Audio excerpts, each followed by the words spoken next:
And here's the opening. Epcot Forever is a celebration of what Epcot has been and what Epcot is going to become. And we're using some of the greatest aspects of the park over its past 30+ years, especially the music. I think the music is the heart of the show. It's the vehicle that tells the story.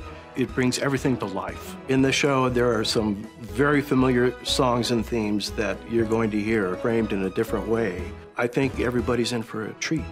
Epcot Spectaculars have been fantastic since the very beginning of the park. Fireworks, lasers, fountains. Now we're going to use most of those elements, and we're going to add a couple of elements that you've never seen before. We might have a couple of kites, and we might light them up. It's a nighttime spectacular. But here's the thing. You're not just going to see kites, you're going to see kites and. Think of a fusion meal, bringing in flavors from different cuisines. We're going to do the same thing in the sky, right around the lagoon. So hopefully, our guests are going to be reminded of just how much they love this park and be able to carry that love away with them when they leave.